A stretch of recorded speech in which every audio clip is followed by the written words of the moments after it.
I stopped by my daughter's place without warning on a stormy Tuesday night. She was asleep on the floor by the front door, curled up in old ripped clothes like a stray dog. Before I could knock, her husband walked in. He did not help her up. He did not cover her with a blanket. He wiped his muddy Italian leather shoes on her dress and told his guests she was just the crazy servant. I did not yell. I did not throw a punch. I stepped back into the shadows and reached for my phone. What I did next cost him his job, his reputation, and his freedom in less than 24 hours. Before I continue this story, let me know where you are watching from in the comments below. Hit like and subscribe if you believe that nobody should ever get away with hurting your family. The rain in Connecticut does not wash things clean. It only exposes the dirt. The storm was hammering against the roof of the taxi as I paid the driver. I told him to keep the change and not to wait. I wanted to surprise my daughter, Sarah. It had been 6 months since I last saw her. 6 months of short phone calls and strange excuses why she could not visit me in Florida. I stood before the massive oak double doors of the villa. It was a magnificent house. It should be. I was the one who paid for the down payment, though Jason, my son-in-law, told everyone it was from his genius stock trading. I adjusted my wet coat and prepared a smile. I expected a warm hug. I expected the smell of dinner. I expected to see my little girl happy. I walked up the stone steps and raised my hand to knock, but something stopped me. Through the tall glass panel next to the door, I could see into the foyer. The crystal chandelier was dim, but there was enough light to see the figure on the floor. My heart stopped. It was not a pile of laundry. It was Sarah. My beautiful, brilliant Sarah, who had graduated with honors and dreamed of opening an art gallery. Now she was curled in a fetal position on the cold marble tiles. She was wearing a gray dress that looked like a cleaning rag. It was stained and torn at the hem. Her hair was matted, and even in her sleep, her face was twisted in distress. She was clutching a dirty mop as if it were a teddy bear. Why was she sleeping on the floor? Why was she dressed like that?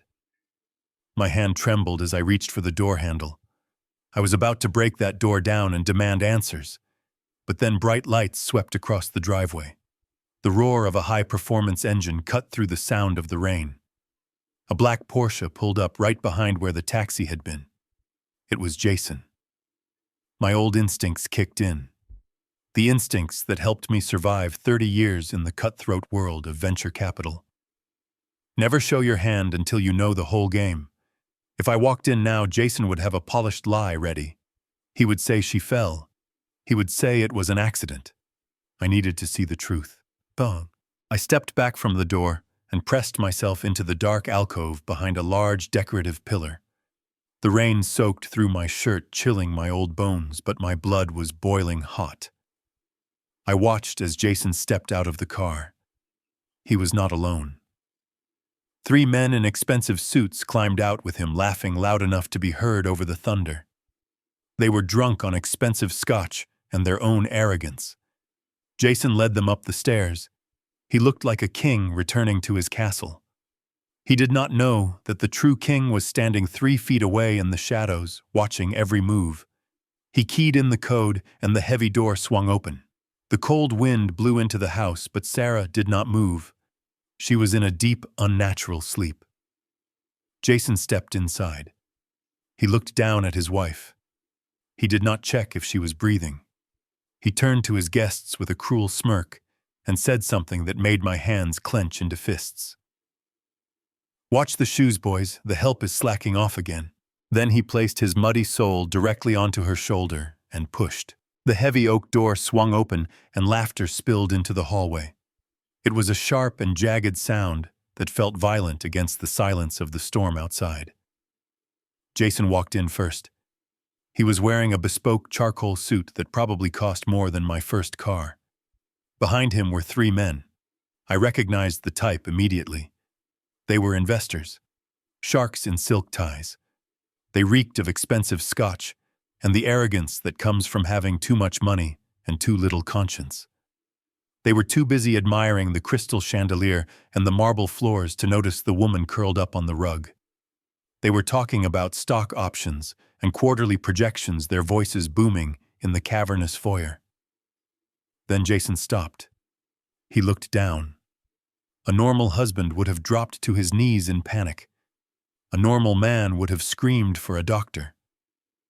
Jason just sighed. It was a sigh of deep inconvenience, as if he had found a piece of trash that the wind had blown into his pristine castle. He looked at his shoes. They were Italian leather, handcrafted and currently caked with thick, wet mud from the driveway. He looked at the floor, then he looked at Sarah. I saw the calculation in his eyes. He did not want to ruin his expensive imported rug. He needed a place to clean his feet. I stopped breathing as I watched him lift his right foot. He did not hesitate. He placed his heavy, muddy sole directly onto the sleeve of Sarah's dress. He pressed down. He twisted his foot back and forth, grinding the dirt into the fabric, scraping the mud off his shoe and onto the shoulder of the woman he had vowed to cherish. Sarah did not scream. She did not pull away. She let out a low, weak moan, a sound so full of despair it almost brought me to my knees. Her eyes fluttered open, but they were glassy and vacant. They were not the eyes of my daughter. They were two empty windows. The drugs he had pumped into her system had severed her connection to reality, leaving her a prisoner in her own body, unable to fight, unable to speak, unable to do anything but accept the abuse. One of the guests finally noticed. He froze his glass of whiskey, pausing halfway to his mouth. "Jesus, Jason," he stammered, taking a step back. "That is a person. What are you doing?" The hallway went deadly silent. For a heartbeat, I thought humanity might prevail. I thought someone would intervene. But Jason just laughed. It was a cold, practiced sound. "Relax, gentlemen," he said casually, lifting his other foot to wipe it on the hem of her skirt. "Do not let her startle you. This is just the help. She is completely insane." He looked at his friends with a conspiratorial wink, as if they were sharing a joke. "She thinks she is a doormat," he continued, his voice dripping with false pity. "We just play along with her delusions. It keeps her calm. It is actually therapeutic for her." The guests looked at each other. They looked at the mud on Sarah's dress. Then slowly, nervously, they chuckled. They accepted the lie because it was easier than facing the horror. They stepped over her body one by one, careful not to get their own shoes dirty, and followed Jason into the living room. Jason kicked Sarah's leg out of the way to close the door, leaving her there like a discarded rag. He thought he was the master of his domain. He thought nobody was watching. He had no idea that the man standing 10 feet away in the shadows was about to turn his world into ash. I stepped out from behind the pillar, and my wet shoes squeaked against the polished marble floor. The sound cut through their laughter like a knife. Jason spun around so fast he nearly spilled his drink. His eyes went wide. For a split second, I saw genuine fear on his face. He looked like a child caught stealing from the cookie jar. But the moment passed instantly. As soon as he realized it was just me, just the old man he thought he had defeated years ago, his mask of arrogance slammed back into place. "William," he said, his voice dripping with fake surprise, "you nearly gave me a heart attack. What are you doing lurking in the dark like a ghost?" He did not ask how I was. He did not offer to take my wet coat. He just looked at me with that familiar sneer, the one that said I was nothing more than an insect he had to deal with. Before I could answer, he turned to his friends. The sharks were staring at me, judging my cheap raincoat and my gray hair. Jason saw an opportunity. He saw a chance to turn my presence into a comedy routine to entertain his investors. "Gentlemen," he announced, wrapping an arm around my shoulder, "I want you to meet my father-in-law, William. Please forgive his appearance. He gets a little confused these days." He tapped his temple with his finger, signaling to them that I was crazy. It is tragic, really. The dementia comes and goes. Sometimes he thinks he is still a big-shot businessman. We mostly just keep him around out of pity. He leaned in closer to me, his breath smelling of expensive alcohol. "Let me guess, Dad. You are here for money again. Did you blow through the allowance I sent you?" The guests laughed. It was a cruel, guttural sound. They looked at me with a mixture of amusement and disgust. To them, I was just a senile old leech draining their host's resources. I felt the heat rise in my neck, but I forced my breathing to remain steady. I did not push his arm away. I did not shout that I was the one who funded his first startup. I did not scream that the allowance he mentioned was actually the dividends from my own investments that he was stealing. I just stared at him. I looked deep into his eyes, searching for a shred of the man my daughter had fallen in love with. There was nothing there. Just greed and a bottomless void of insecurity. "I am not here for money, Jason," I said, my voice low and steady. "I am here to see Sarah." Jason laughed harder. He slapped his knee. "See Sarah," he said to the group. "That is rich. You see what I mean? He forgets things instantly. I just told him she is indisposed." He looked back at me, his smile vanishing, replaced by a cold, hard glare. "Sarah is sleeping, William. And frankly, you are embarrassing me. Go to the kitchen and wait there. Maybe the cook has some leftovers for you. If you are good, I might write you a check for your bus fare home." He dismissed me with a wave of his hand, like I was a beggar on the street, and led his guests into the living room, leaving me standing alone in the cold foyer. I stood in the narrow doorway between the kitchen and the living room. My hands were gripping the doorframe so hard that my knuckles turned white. The smell of roasted lamb and expensive cigars filled the air, but my stomach was twisting in knots. Inside the room, Jason was holding court like a king. He was sitting on the velvet sofa with a glass of whiskey in one hand. Sitting dangerously close to him was a woman I recognized immediately. Amanda. She was his executive assistant on paper, but everyone in the room knew she was much more than that. She was wearing a tight red dress and looking at my daughter with eyes full of cold, predatory malice. Jason snapped his fingers. The sound was sharp and demanding. Sarah flinched as if she had been whipped. "Get the guests some sparkling water," he ordered, "and try not to mess it up this time." Sarah nodded slowly. Her movements were sluggish and heavy. The drugs were making her motor skills fail, but she was trying so hard to obey. She picked up a heavy silver tray loaded with crystal glasses. Her arms were trembling under the weight. She looked so small and fragile in that gray rag of a dress, surrounded by people in designer suits who looked at her like she was a circus animal. She began to walk toward the guests. She was moving carefully, watching her feet. She had to pass the sofa where Jason and Amanda were sitting. As Sarah approached, I saw Amanda shift her position.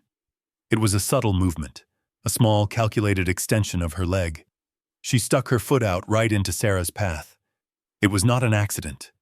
It was a trap. Sarah never saw it coming. Her foot caught on Amanda's high heel. She pitched forward. Time seemed to slow down. I watched helplessly as my daughter fell. The tray flew from her hands. Crystal shattered against the hardwood floor with the sound of a gunshot.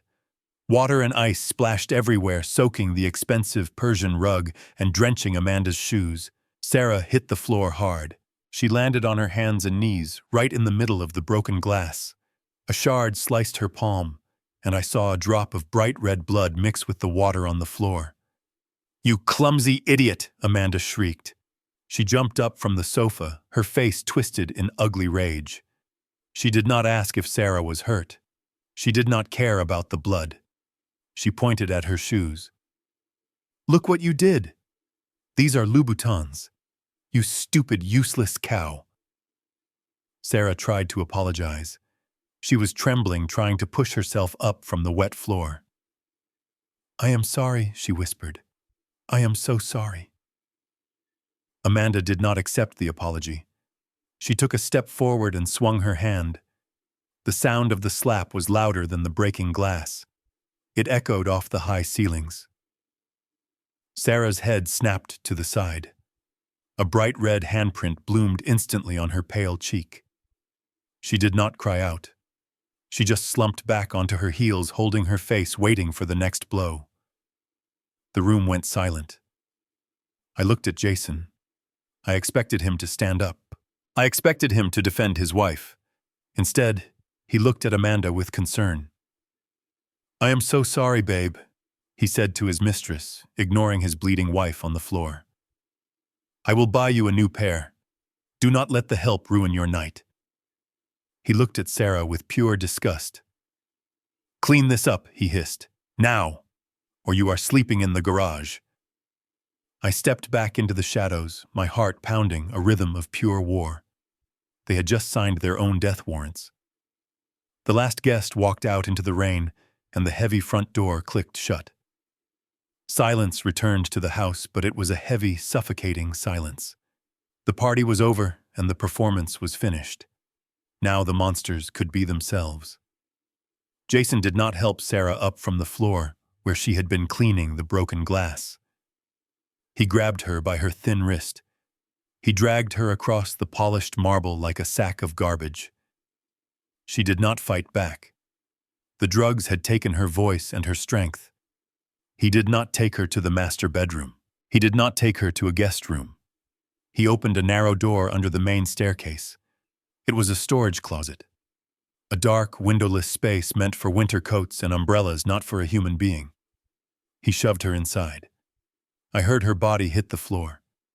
Then came the sound that made my blood freeze, the click of a deadbolt sliding into place from the outside. He locked her in like a dangerous animal. He put the key in his pocket and turned to face me. He adjusted his cufflinks, looking annoyed rather than guilty. "Do not look at me like that, William," he said. "It is for her own safety. She wanders at night. She hurts herself. You saw how clumsy she was with the glass." He took a step closer, invading my personal space. He smelled of whiskey and expensive cologne. He towered over me, using his height to intimidate. "Listen to me carefully, old man. I know you are feeling sentimental, but if you tell anyone about this, if you call the police or try to be a hero, I will have her committed to a state facility by morning. I have the medical power of attorney. I have the doctors on my payroll. They will lock her in a padded room and throw away the key. You will never see her again. Do you understand me?" I lowered my head. I let my shoulders slump. I made myself look small and defeated. I forced a tremor into my hands. "I understand, Jason," I whispered. "Please do not send her away. I will not say a word." He smirked, satisfied with my submission. "Good. Now go to sleep on the sofa. Do not touch anything valuable." He turned off the main lights, plunging the room into shadows, and walked upstairs. A moment later, I heard Amanda giggling from the master bedroom, followed by the slam of their door. I waited in the dark. I stood perfectly still, counting the beats of my own heart. 1 minute. 5 minutes. 10 minutes. Only when the house was completely silent did I move. I reached into the hidden lining of my old raincoat. I pulled out my phone. To the naked eye, it looked like a cheap burner phone from a convenience store, but it was encrypted with military-grade software. My thumb hovered over the keypad. I did not need to write a long explanation. My lawyer, Leonard Cole, already had the preliminary files. He just needed the signal to release the hounds. I typed 2 words. "Clean sweep." I hit send. The screen glowed blue for a second, then went black. The war had officially begun. The morning sun did not bring warmth. It only illuminated the dust floating in the living room where I had spent the night.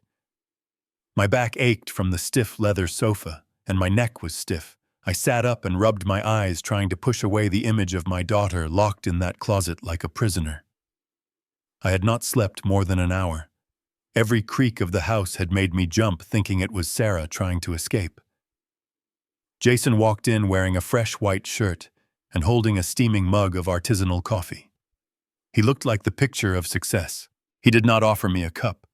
Instead, he kicked the leg of the sofa hard enough to shake the frame. "Wake up, William. Hotel checkout time was an hour ago." He took a sip of his coffee and looked down at me with a sneer. I stood up, slowly adjusting my wrinkled clothes. I asked him where Sarah was. He ignored the question completely. He walked to the large bay window that overlooked the sprawling back garden. The storm last night had littered the lawn with heavy branches and debris. The grass was overgrown and the hedges were unruly. It was a mess. Jason pointed a manicured finger at the yard. "Since you are planning to mooch off my hospitality for a few days, you need to earn your keep. Nothing in this life is free, William. Not even for family. Especially not for useless family. The landscaping crew charges me $500 a visit. You are going to save me that money today." I looked at the vast expanse of green. It was at least 2 acres. At 72 years old, with a bad back and a heart condition on my medical file, this was not just a chore. It was a punishment. It was a physical test meant to break my spirit. "There is an old push mower in the shed," Jason continued. "Use that. The riding mower is for authorized personnel only, and I do not trust you with expensive machinery." He tossed a pair of dirty, stiff gardening gloves at my chest. They hit me with a thud and fell to the floor. I looked at the gloves, then I looked at him. I could have bought this entire estate 10 times over with the balance of my checking account. I could have ruined him with a single phone call right then and there. My lawyer was just waiting for the word. But the trap was not ready yet. I needed to see how deep his cruelty went. I needed to see if there was any redemption for him. So I swallowed my pride. I bent down and picked up the gloves. "I will do it," I said, my voice raspy from lack of water. Jason smiled. It was the smile of a predator playing with its food. "Good. Make sure you clear the branches first. I want those lines straight, William. Do not embarrass me in front of the neighbors." He turned and walked back to his home office, leaving me to face the humidity and the hard labor. I walked out the back door. The heat hit me instantly. I found the mower. It was rusted and heavy. It took all my strength to pull the cord. As the engine sputtered to life, I looked up at the window. Jason was watching me. He was enjoying this. He thought he had turned a once powerful man into his personal servant. He did not know that while I was cutting the grass, I was also sharpening the blade that would cut him down. My back was throbbing in rhythm with my heartbeat. 3 hours of pushing a rusted mower under the noon sun had taken its toll on my body, but my mind was sharper than ever. I wiped the sweat from my forehead with the back of my hand as I walked into the kitchen for a glass of tap water. Jason was there eating a sandwich. He did not offer me a bite. He pointed a crumb-covered finger toward the double doors at the end of the hall. "Since you are already sweaty," he said, "you might as well finish the dirty work. Go clean my office. The cleaning lady is sick, and I have a video conference in an hour. Make sure the desk is polished. I want to see my reflection in it."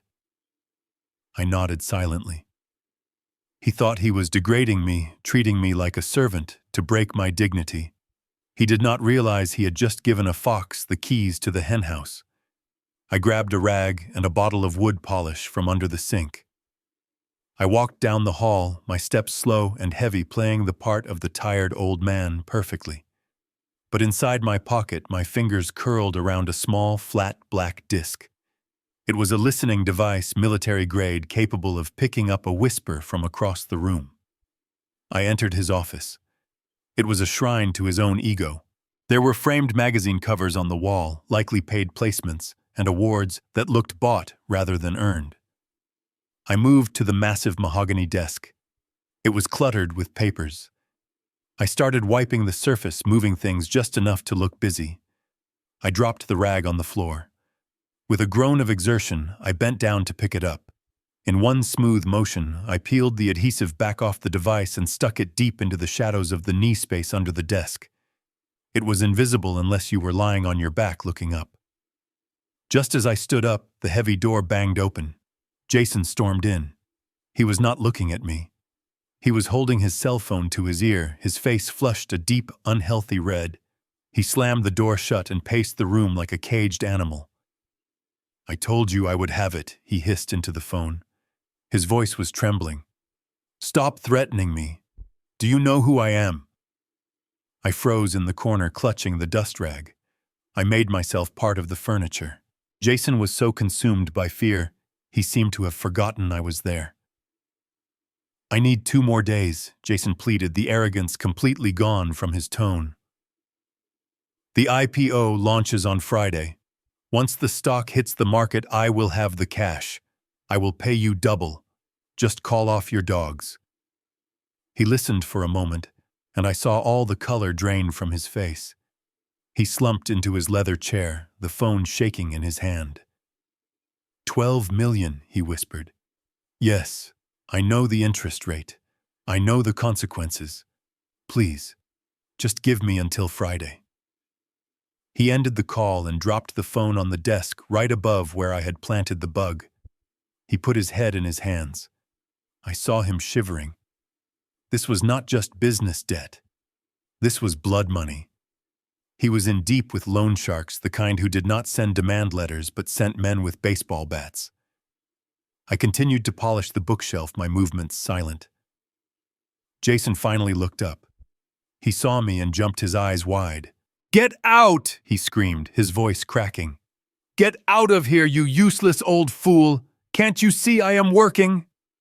I bowed my head and scurried out of the room. I closed the door behind me and walked down the hall. A small smile touched my lips. Jason Black was not a king. He was a desperate man standing on a trapdoor, and I had just unlocked the latch. I waited until the sound of Jason's luxury sedan faded down the long driveway. The house was finally silent, but it was the silence of a tomb. I went to the kitchen and wrapped a piece of roast chicken and some bread in a napkin. My hands were shaking, not from age, but from a rage that was growing hotter with every passing second. I walked softly to the storage closet under the stairs. I knelt on the cold marble floor. There was a small gap between the bottom of the door and the floor. It was barely an inch wide, but it was enough. "Sarah." I whispered, my mouth close to the wood. "Sarah, it is Daddy. I'm going to slide some food under the door. You need to eat." For a long moment there was no sound. Then I heard a shuffling noise like dry leaves dragging across concrete. A pale, thin hand appeared in the gap. Her fingers were trembling violently as she clawed at the napkin. I watched her pull the food into the darkness. I heard the sound of her eating fast and desperate like a starving animal. It broke my heart to hear my little girl reduced to this. "Daddy," she whispered back.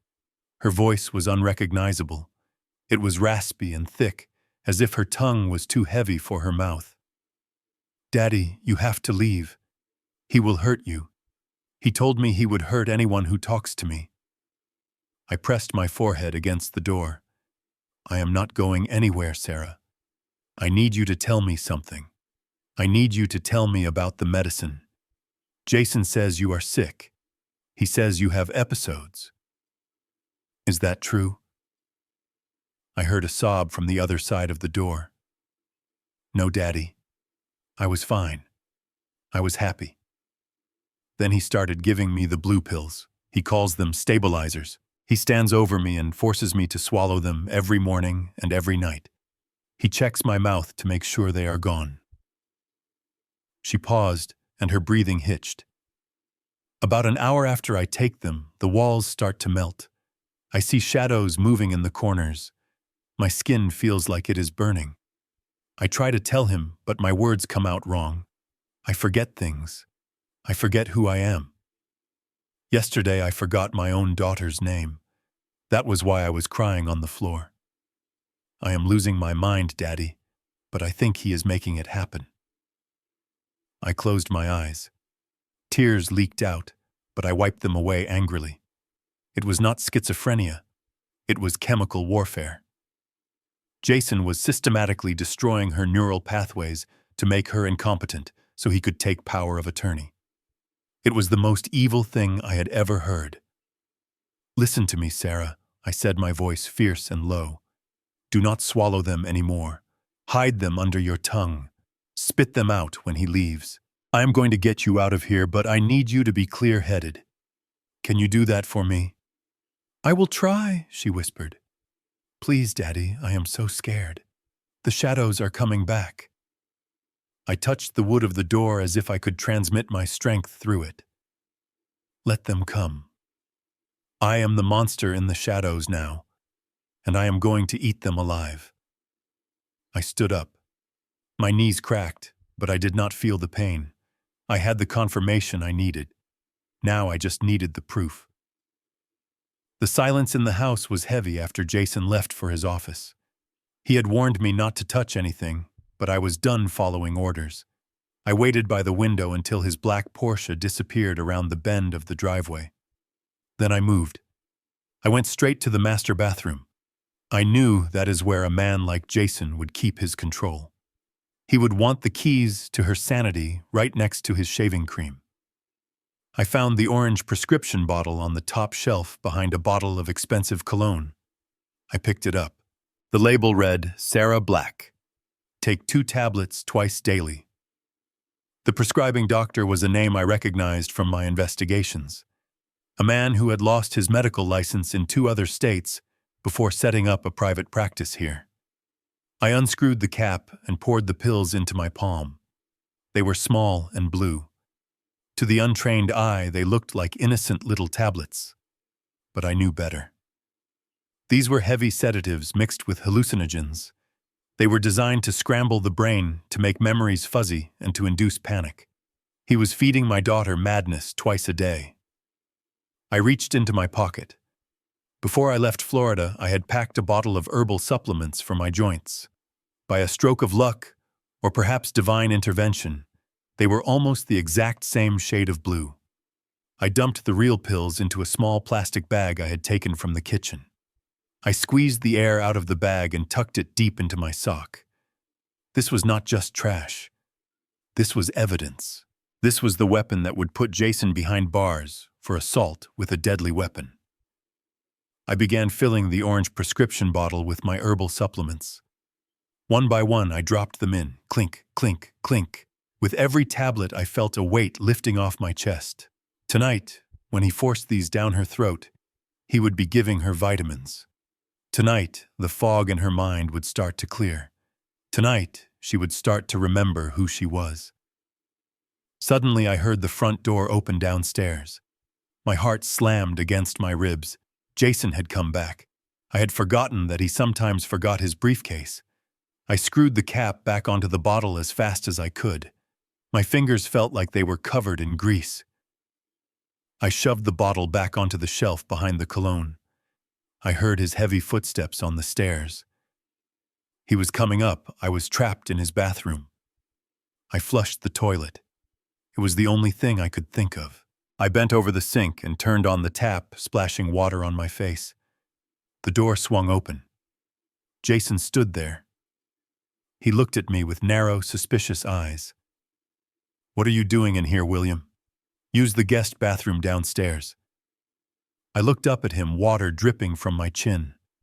I blinked slowly, making my eyes look confused. "I am sorry, Jason. I got lost. I was looking for the stairs." He stared at me for a long, tense moment. He looked at the cabinet behind me. Then he looked back at my face. He shook his head with disgust. "You are losing it, old man. Get downstairs before you break something." He grabbed his briefcase from the bedroom and stormed out. I waited until I heard the car start again. I looked at my reflection in the mirror. I was not losing it. I was just getting started. Tonight, the playing field would finally be even. The dining room was set for a coronation. Jason sat at the head of the long mahogany table flanked by 4 venture capitalists who looked like they measured human worth in stock options. The air smelled of truffle oil and aged beef, a scent that made my stomach turn, given that I was forced to sit at a small folding table in the corner like a naughty child being punished. I picked at my food, keeping my head down, listening to Jason weave his web of lies. "Gentlemen," Jason announced, raising his glass of red wine. "Friday is not just a market opening, it is the beginning of a new era. Our IPO is projected to debut at $40 a share. We are not just disrupting the sector, we are demolishing it." The men murmured their approval, their eyes gleaming with greed. They did not know that the financial reports Jason had sent them were creative fiction. They did not know that the company's liquidity was non-existent, drained to pay for Jason's gambling debts and this very mansion. I knew because I had read the forensic accounting report on my encrypted phone in the bathroom 10 minutes ago. I watched Jason basking in their adoration. He looked powerful. He felt invincible. He needed to feel that way to keep the wolves at bay. I decided it was time to feed his ego a little more, to make him feel so superior that he would never suspect the knife was already at his throat. I lifted my silver spoon. My hand was steady, but I forced a violent tremor into my wrist. I let the spoon slip from my fingers. It hit the rim of my porcelain soup bowl with a loud, sharp clang that rang through the room like a gunshot. Then it clattered onto the hardwood floor, spinning noisily before coming to a rest. The conversation at the main table died instantly. 5 pairs of eyes turned to look at me. Jason slammed his wine glass down. Wine sloshed over the rim, staining the white tablecloth like blood. "Jesus Christ, William," he shouted, his face twisting into a mask of pure annoyance. "Can you not do one simple thing without ruining it? It is just soup. It is not rocket science." I shrank back in my chair, hunching my shoulders to look smaller, frailer. "I am sorry. Jason," I stammered, making my voice crack. "My hands. They just slipped." "I will pick it up, leave it," Jason commanded, pointing a finger at me like a weapon. "Do not touch it. You will probably knock over the table next." He turned back to his guests, rolling his eyes theatrically. "You see what I have to deal with. It is like living with a toddler, a senile, clumsy toddler." The investors chuckled, a dry, heartless sound. They looked at me with pity mixed with contempt. To them, I was just a piece of decaying furniture, an obstacle to their pleasant evening. "I am so sorry to interrupt your meeting, gentlemen," I whispered, looking down at my lap. Jason huffed, straightening his tie. "Just eat your dinner in silence, William.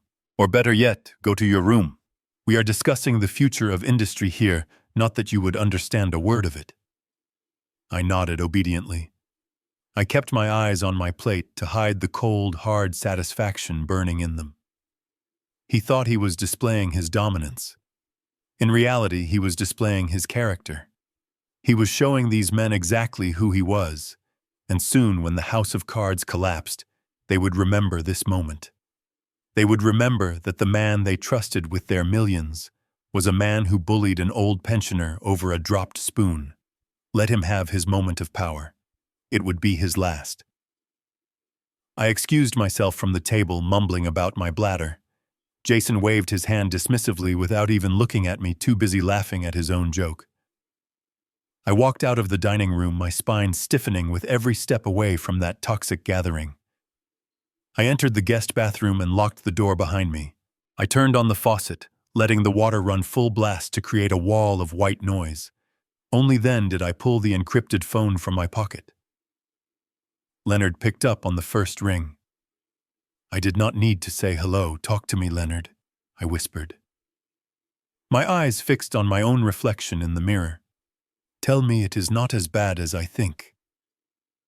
There was a pause on the other end, a heavy silence that told me everything I needed to know. "It is worse," William Leonard said, his voice crisp and professional, but laced with an undertone of grim urgency. "We cracked his private ledger 5 minutes ago. The Phoenix Trust. The one you set up for Sarah and the grandchildren. It is gone." I gripped the edge of the sink so hard I thought the porcelain might crack. "What do you mean gone?" "That trust had strict withdrawal limits. He forged her signature," Leonard replied. He created a shell company in the Cayman Islands called Sarah's Medical Care.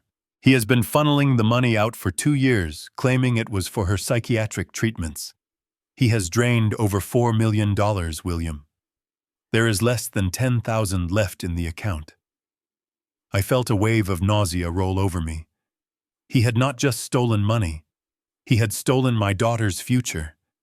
He had used the lie of her insanity to rob her blind. But Leonard was not finished. And the house, William. The deed you saw in his office is a forgery. He mortgaged the property to the bank 3 years ago. But that was not enough to cover his gambling debts. 6 months ago, he took out a second mortgage with a private lender, a loan shark operation out of Jersey. If he misses one payment, they do not foreclose. They come to collect in blood. I looked at the water swirling down the drain. It was the perfect metaphor for what Jason had done to our family.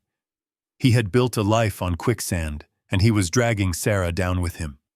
The realization hit me with the force of a physical blow. This was not just about teaching him a lesson anymore. This was a rescue mission. If I did not act immediately, Sarah would be left homeless, penniless, and liable for millions of dollars in debt she never signed for. Freeze everything. I ordered, my voice dropping to a dangerous growl. Contact the bank. Contact the private lender. Buy the debt. I want to own every single cent he owes. By Friday night, I want to be the only person Jason Black answers to. Consider it done, Leonard said. And William, be careful. A rat is most dangerous when it is trapped. I hung up and splashed cold water on my face. I looked at the old man in the mirror. The fear was gone, replaced by a cold, hard resolve. Jason thought he was playing a game of chess. He did not realize I had just bought the board, the pieces, and the building he was sitting in. I dried my hands, unlocked the door, and walked back to the dining room ready to play my part in his final act. The stack of legal documents hit the glass coffee table with a heavy thud. It sounded like a judge's gavel sealing a death sentence. Jason stood over me, his tie loosened, and his eyes wild with a mixture of exhaustion and manic energy. He pushed a gold fountain pen toward my chest.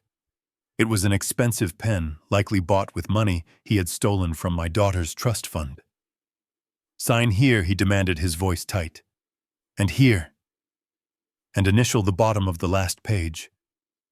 I picked up the papers with trembling hands. I adjusted my reading glasses, taking my time, letting the silence stretch until I saw a vein throb in his temple. I pretended to struggle with the legal jargon, squinting at the words. But my mind was reading them with the precision of a laser scanner. It was a petition for involuntary guardianship. But buried on page 4, under a paragraph about medical necessity, was the real goal. Authorization to liquidate real estate assets. Specifically, the 10-acre plot in Vermont that Sarah's grandmother had left her. It was the last thing she owned that he had not touched. It was her sanctuary, and he wanted to sell it to cover his tracks before Friday. I do not understand, Jason, I said, my voice quavering. Why do I need to sign this? Sarah is not a child. Can we not wait until she feels better? Jason slammed his hand on the table, making the vase shake. She is never going to get better, William. How many times do I have to explain it to your thick skull? She is mentally incompetent. She is a danger to herself. This paper just gives me the legal power to manage her affairs so I can pay for the best doctors. He leaned in closer, his shadow falling over me. Unless, of course, you want me to stop paying for her care. I can make one phone call and have her transferred to the state ward downtown. I hear the basement cells there are very cold this time of year. The threat was clear. He was holding my daughter hostage to get my signature. I looked at him with wide, fearful eyes. I let my lower lip tremble. Please do not do that, I begged. I will sign. I just want her to be safe. Good, he hissed. Then stop wasting my time and write your name. I gripped the pen. I hesitated, letting the nib hover over the signature line. I acted like an old man terrified of making a mistake. In reality, I was calculating. If I refused, he would panic and do something rash. If I signed, he would think he had won. He would think he had the golden ticket to sell the land and pay off his debts. He would relax, he would let his guard down. I pressed the pen to the paper. I wrote William Harrington. But I did not write it with my usual bold, sweeping strokes. I wrote it shaky and uneven. And I made a subtle change. I used the middle initial J instead of T. To a casual observer, it looked valid. In a court of law, it was worthless. It was a forgery committed by the person signing it under duress. There, I said, sliding the papers back to him. Is that all? Jason snatched the documents up. He scanned the signature quickly, too desperate to notice the error. Perfect, he said, a cruel smile spreading across his face. You finally did something useful, old man. Now go to bed. I have real estate agents to call. He walked away, clutching the papers like a prize, unaware that he was holding nothing but a confession of his own greed. I was pretending to polish the silverware in the dining room, but my eyes were fixed on the kitchen. Sarah was standing at the sink, washing vegetables. For the first time in months, she was not swaying on her feet. Her movements were precise. The fog in her eyes had lifted thanks to the vitamins I had swapped for her poison.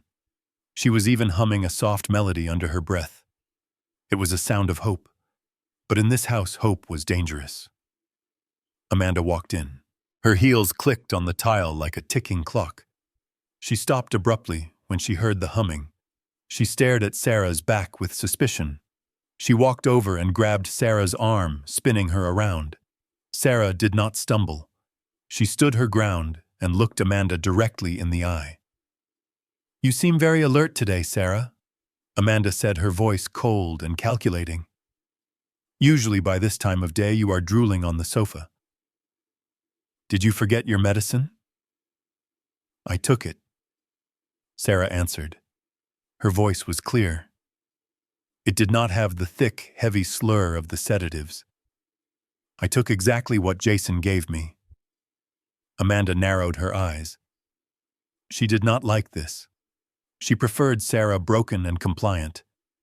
A lucid Sarah was a threat. A lucid Sarah could testify. Amanda leaned in close, her face inches from Sarah's. She smiled, but it was a smile that promised pain. Maybe the dosage is too low, she whispered.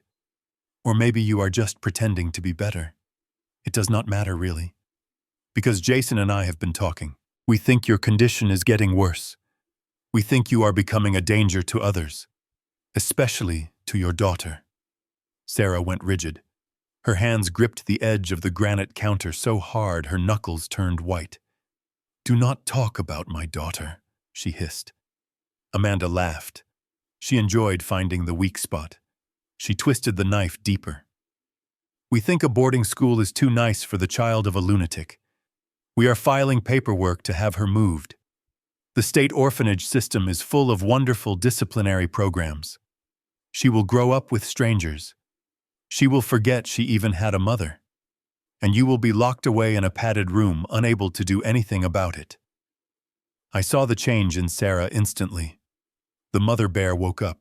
A primal rage flooded her face. She reached for the heavy kitchen knife lying on the cutting board. Her breathing became ragged. She was going to attack. She was going to silence this woman right now. If she did that, it was over. The police would come. Jason would have the proof he needed, that she was violent and dangerous. We would lose everything. I could not speak.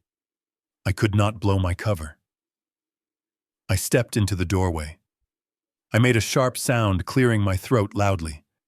Sarah's eyes darted to me. I held her gaze. I did not blink. I shook my head almost imperceptibly. My eyes pleaded with her. Wait, trust me. Not yet. For a terrifying second, I thought she was too far gone in her anger to see me. But then she took a deep breath. She released the handle of the knife. She lowered her head and let her shoulders slump, mimicking the defeat Amanda wanted to see. Please, Sarah whispered, forcing a tremor into her voice. Please do not take my baby. I will be good. I will take more medicine. Amanda smirked, satisfied with her cruelty. That is better. Keep cleaning. And if I hear you humming again, I will call the social worker immediately. She turned and walked away, leaving Sarah shaking with suppressed rage. I went back to polishing the silver, my own heart pounding against my ribs. We were walking on a razor's edge. But Sarah had passed the test.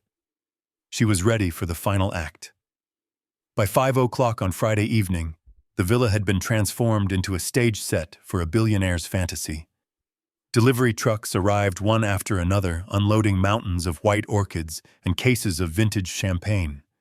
The air smelled of money and desperation. Jason was running around like a manic director, making sure every napkin was folded perfectly and every light was dimmed to the exact right setting. He was sweating through his undershirt because he knew that tonight was his last stand. If these investors did not sign the checks, his house of cards would collapse by Monday morning. I was standing in the kitchen trying to stay out of the way of the catering staff when Jason stormed in. He was holding a bundle of cheap red fabric. He threw it at my chest. "Put this on William," he barked. "The valet service is short one man. You are going to work the driveway, park the cars, keep the keys safe, and for God's sake, do not scratch anything." I unfolded the fabric. It was a polyester vest with gold buttons. It was the uniform of a servant. He wanted the man who once owned half the commercial real estate in Manhattan to park cars for his friends. He wanted to reduce me to a background character in his moment of glory. I did not argue. I put on the vest. I buttoned it up over my beating heart. It was tight and itchy, but I wore it like armor. Then the kitchen door opened and Sarah walked in. My breath caught in my throat. If my vest was insulting, her outfit was a crime. Jason had forced her to wear a maid uniform. It was an old-fashioned black dress with a white apron that looked like a costume from a bad play. It was too big for her thin frame hanging loosely off her shoulders. The fabric was frayed at the hem. She looked like a ghost from another era. She looked broken.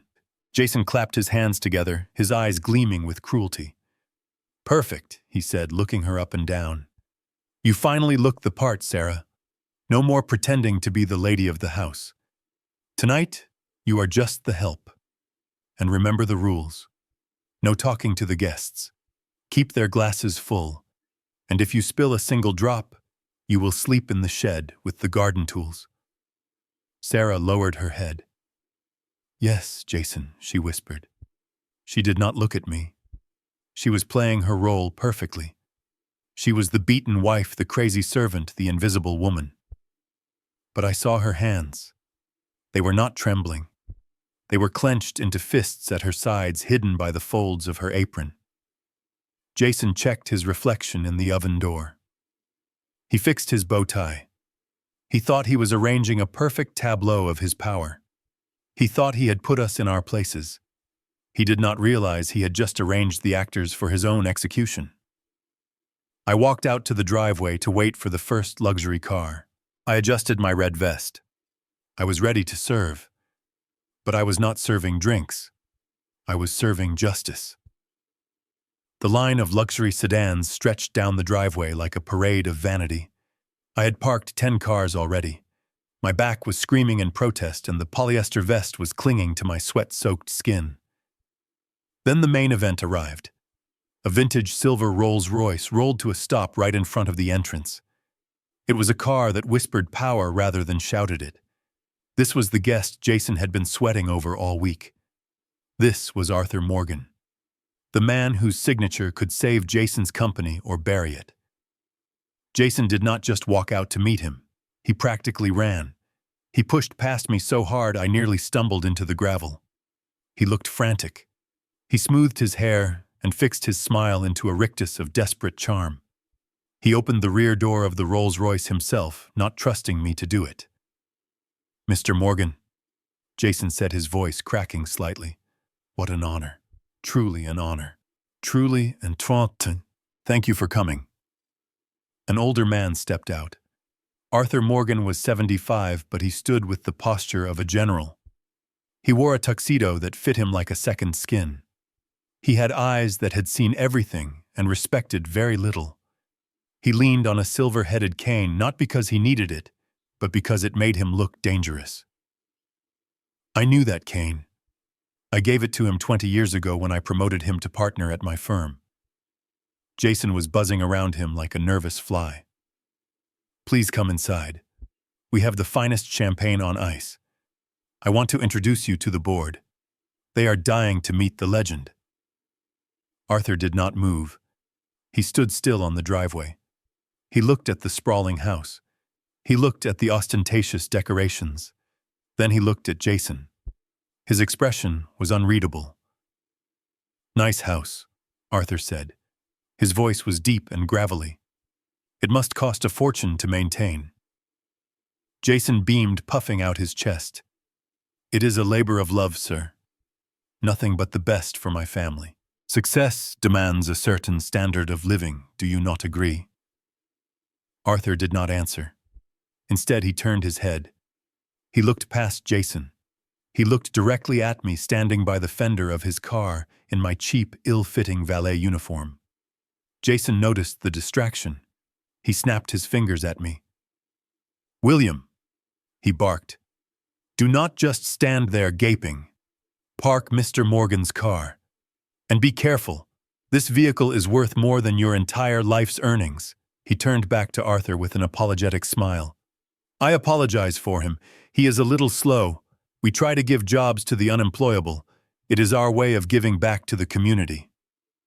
Arthur ignored Jason completely. He looked me right in the eye. For a second, the air between us crackled with decades of history. I saw a flicker of shock in his eyes, seeing his former mentor dressed like a servant. But Arthur was a professional. He composed himself instantly. He gave me a single, almost imperceptible nod. It was a salute. It was a promise. I touched the brim of my cap. I nodded back. Very good, Arthur said, turning back to Jason. Lead the way, young man. I am very interested to see how you run your ship. Jason looked like he had won the lottery. He guided Arthur up the stairs, chattering endlessly about synergy and growth. He did not see the look Arthur cast over his shoulder. He did not know that the man he was trying to impress was here on my orders. He thought he was walking into a negotiation. In reality, he was walking into a courtroom, and the judge had just arrived. Jason clapped his hands again. The sound cut through the murmurs of the crowd like a whip crack. He pointed to the heavy silver tray on the sidebar. It was loaded with crystal flutes filled with vintage champagne. It weighed at least 20 pounds. He looked at Sarah. He did not see his wife. He did not see the mother of his child. He saw a prop. Start serving, he ordered loud enough for the nearby investors to hear. And try to smile. You look like a funeral mute. Sarah stepped forward. Her old shoes, which were 2 sizes too big, shuffled on the expensive rug. She lifted the tray. I saw her arms tremble under the weight, but her eyes remained fixed on the floor. She walked into the center of the room. It was like watching a lamb walk into a den of wolves. The guests fell silent as she passed. These were people who had attended her wedding 5 years ago. These were people who had eaten at her table. Now they looked at her with a mixture of horror and morbid curiosity. I stood in the corner near the kitchen door, gripping a napkin until my knuckles turned white. I heard the whispers starting. They were soft at first, then grew louder, like the buzzing of flies. Is that Sarah, a woman in a sequined dress, whispered behind her hand. My God, she looks awful. Look at her hair. It is like a bird's nest. I heard she lost her mind, her husband replied, taking a glass from the tray without even looking Sarah in the eye. Jason said she had a breakdown. Drugs, I think. It is so sad that he has to keep her around like this. He is a saint for not putting her in an asylum. Jason was loving it. He moved through the crowd like a ringmaster. He stopped Sarah near a group of potential buyers. He put a hand on her shoulder. It looked affectionate to the untrained eye, but I knew he was digging his thumb into her collarbone. "This is our little helper," Jason announced with a fake sympathetic smile. "We try to give her simple tasks. It helps with her therapy, keeps her grounded." "Right, Sarah." He waited for her to agree. He wanted her to publicly validate his lie. He wanted her to admit she was broken. Sarah stopped. She looked up. For a second, she locked eyes with Jason. The drugs were gone from her system. The fog had lifted. In that moment, Jason should have seen the fire burning behind her gray eyes. He should have seen that the woman standing before him was not a broken doll, but a ticking bomb. "Yes, sir," she whispered, lowering her head again. "Whatever you say, sir." The guests chuckled nervously. They found it charming that the great Jason Black was so benevolent to his mentally ill wife. They drank his champagne. They laughed at his jokes. They did not notice that the woman serving them was memorizing their faces. She was not serving drinks. She was marking targets. And as she turned to walk toward the next group, I saw her spine straighten just a fraction of an inch. She was ready. Sarah approached the inner circle where Arthur Morgan held court. She was walking a tightrope. One wrong move and Jason would send her to the asylum. But she was not afraid anymore. She saw Amanda sitting on the edge of the velvet sofa near Mr. Morgan. Amanda was swirling her drink, looking bored. She tapped her foot against the floor. I knew that look. It was the look of a cat about to toy with a mouse. As Sarah drew closer, Amanda shifted her weight. She waited until Sarah was committed to the step. Then, with a quick, subtle movement, she extended her leg. It was the exact same move she had used the night before. She expected the same result. She expected Sarah to fall. She expected a humiliated mess on the floor that she could laugh at. But this time the stakes were different. Sarah saw the foot. I saw her eyes flick down. In that split second, she had a choice. She could stop. She could step over it. But Sarah did not stop. She let her foot catch on Amanda's heel. She pitched forward. But she did not just fall. She launched the tray. It was almost graceful. The silver platter left her hands and sailed through the air. It did not hit the floor. It did not hit the rug. It collided squarely with the chest of Arthur Morgan. 5 crystal flutes shattered against his tuxedo lapels. Vintage champagne exploded outward like a golden geyser. It soaked his silk shirt. It dripped down his tailored trousers. It splashed onto his polished shoes. The sound of breaking glass silenced the entire room. The string quartet stopped playing. The chatter died instantly. Sarah hit the floor hard, landing on her knees.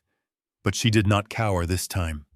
She stayed down, her head bowed, waiting for the explosion. Jason froze. His face went from a flush of excitement to a deathly pale gray. He looked at Arthur Morgan dripping with alcohol. He looked at the ruined tuxedo. He saw his IPO, his reputation, and his freedom dripping onto the carpet. "Oh my God!" Amanda shrieked, jumping up. She pointed a manicured finger at Sarah.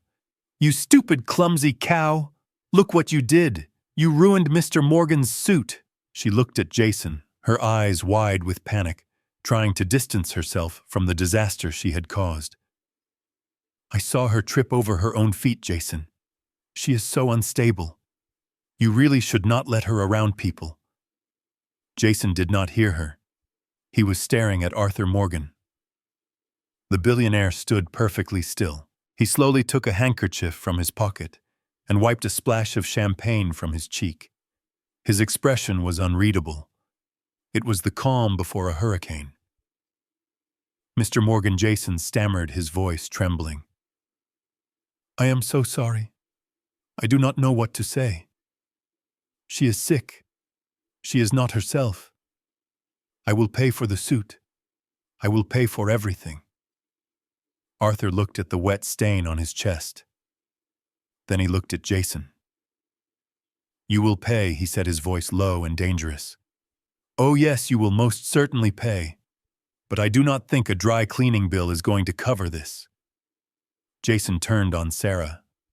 The fear in his eyes was replaced by a murderous rage. He took a step toward her, his hands curling into claws. "Get out!" he roared. "Get out of my sight before I kill you!" He was about to lose control completely. He was about to strike a woman in front of 50 witnesses, and that was exactly what we needed. I stepped out from the valet stand, my fists clenched, ready to intervene. The trap had been sprung.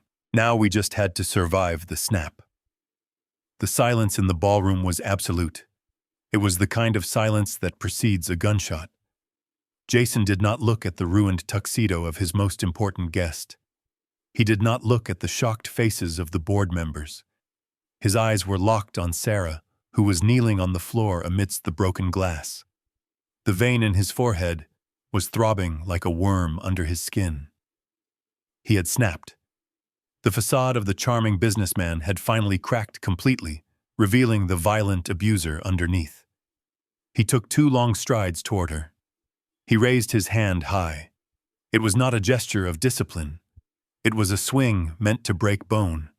It was the unleashed rage of a narcissist who had just lost control of his perfect world. Sarah flinched, closing her eyes and bracing for the impact. She made herself small, waiting for the pain she knew so well. I did not think. I did not calculate. My body remembered what it was to be a protector long before my mind made the decision. I dropped the valet ticket I was holding. I crossed the distance between the pillar and the center of the room in a blur of motion. The polyester vest felt tight across my chest, but my muscles were coiled and ready. Just as his hand began its downward arc toward my daughter's face, I reached out. My fingers closed around his wrist. The sound of flesh hitting flesh was sharp and loud. His hand stopped inches from Sarah's cheek. The force of his swing was absorbed entirely by my arm. I did not stumble. I stood planted on the floor like an oak tree. Jason froze. He looked down, expecting to see a security guard or a police officer. When he saw me, his eyes widened in confusion. He tried to yank his hand away. He expected the weak grip of a senile 72-year-old man. He expected me to crumble. But I did not budge. My grip was like a steel vise. I squeezed harder, digging my thumb into the pressure point on the inside of his wrist. Jason gasped in pain as the circulation to his hand was cut off. He stared at me, and for the first time I saw true terror in his eyes. He realized something was terribly wrong. He pulled again, using his full body weight, but I held him fast. The air in the room seemed to drop 10 degrees. I straightened my back. The slouch I had faked for 2 days vanished. The trembling in my hands disappeared. I lifted my head and looked him directly in the eyes. I let the mask fall. The confused, helpless old man was gone. In his place stood William Harrington, the man who had crushed competitors far more dangerous than this cheap suit-wearing thug. My eyes were not cloudy anymore. They were sharp, clear, and burning with a cold, deadly fire. I saw Jason swallow hard. He looked at my hand crushing his wrist. Then he looked at my face. He realized he had not been tormenting a helpless victim. He had been poking a sleeping dragon. I leaned in close so only he could hear the death in my voice. I think that is enough, Jason. If you ever raise a hand to her again, I will break it off at the elbow. Let go of me, you senile old fool, Jason screamed. His voice cracked with a mixture of pain and humiliation. He twisted his body, trying to break my grip. He looked like a trapped animal thrashing against a steel trap. He kicked at my shins with his polished shoes, but I did not budge. I did not sway. The arthritis I had complained about for 2 days seemed to vanish. My hand was a shackle of bone and muscle. I squeezed harder. I wanted him to feel the strength of the man he had underestimated. I wanted him to feel the weight of his own sins pressing down on his wrist. The room was deathly silent. The only sound was Jason's ragged breathing and the creak of the floorboards under my feet. 130 guests watched with bated breath. They saw the valet attendant holding the CEO hostage. But as they looked closer, they began to see something else. They saw that the valet was standing taller than the CEO. They saw that the old man was not shaking with fear, but vibrating with controlled fury. I leaned in. My face was inches from his. I spoke clearly. My voice was not the raspy whisper of a grandfather. It was the deep, commanding baritone that had silenced boardrooms in New York for 40 years. It was a voice that did not ask for permission. It was a voice that gave orders. "Enough," I said. The word cut through the air like a gavel strike. "The charade ends here, Jason." Jason stopped struggling. He stared at me. His eyes darted over my face, searching for the weak old man he had bullied. He searched for the victim he had mocked in the cellar. He did not find him. He found a predator. He found a man who had built empires and destroyed enemies while Jason was still in diapers. "Who are you?" he whispered. His arrogance was leaking out of him like air from a punctured tire. "You are just a broke old man. You are nobody." I released him abruptly. I pushed him back with a shove that sent him stumbling into the buffet table. He had to grab the tablecloth to keep from falling, pulling a platter of oysters down with him. The crash was loud and messy. He looked pathetic. He looked small. He stood there panting, clutching his bruised wrist, looking at me with the dawn of horrific realization. "I am the man who paid for this house," I said, my voice projecting to the back of the room. "I am the man who paid for your suit, and I am the man who is about to take it all back." I turned to the room. I did not adjust my cheap red vest. I wore it like a tuxedo. I looked at the investors. I looked at the board members. I looked at Arthur Morgan, who was watching me with a small, knowing smile. "Ladies and gentlemen," I announced. "I apologize for the interruption, but I think it is time we discussed the true nature of this company and the true nature of the man running it." Jason scrambled to his feet. His face was purple. "Security," he shrieked, pointing a shaking finger at me. "Get him out. Throw him out. He is crazy. He is assaulting me." But nobody moved. The security guards looked at me. They saw something in my posture that told them I was not the one to be messed with. They saw authority. They saw power. And in that moment, Jason Black realized that for the first time in his life, he was not the most powerful person in the room. He was just a boy who had made a very big mistake. Jason was screaming like a child who had dropped his ice cream. His face was a map of panic and sweat. He pointed a trembling finger at the door. "Get him out!" he shrieked. "Throw this lunatic into the street! Do not just stand there! He assaulted me. He is dangerous." Two burly security guards in dark suits stepped forward. They were hired muscle. They did not know the family dynamics. They only knew who signed their paychecks. They looked at Jason. Then they looked at me. They saw a man in a cheap red vest, but they also saw a man who was standing with the absolute stillness of a general on a battlefield. They hesitated. They were paid to handle drunks and party crashers, not to fight men who radiated this kind of raw authority. "Move!" Jason yelled again, his voice cracking. "I said throw him out!" The guards took another step toward me, reaching for my arms. I did not flinch. I did not retreat. I locked eyes with the lead guard, daring him to make a mistake. Then a deep voice cut through the chaos like a foghorn. "Stop." It was a single word, but it carried more weight than all of Jason's screaming combined. Arthur Morgan took a step forward. He leaned heavily on his silver-headed cane, not because he was weak, but because he was grounding himself. He did not look at Jason. He looked at the guards. His expression was bored, almost disappointed. "If you touch one hair on his head," Arthur said calmly, "you will be looking for new jobs by morning, and you will find it very difficult to find employment in this city ever again." Jason spun around. His mouth fell open. He looked like he had been slapped with a wet fish. Mr. Morgan, he stammered. You do not understand. This man is sick. He is violent. I am trying to protect you. He is just a senile old servant who forgot his place. Arthur Morgan finally looked at Jason. His eyes were cold and hard. He brushed a piece of lint off his champagne-soaked tuxedo. No, Jason. You are the one who has forgotten his place. Let me make this very clear. If this man leaves this room, then I leave with him.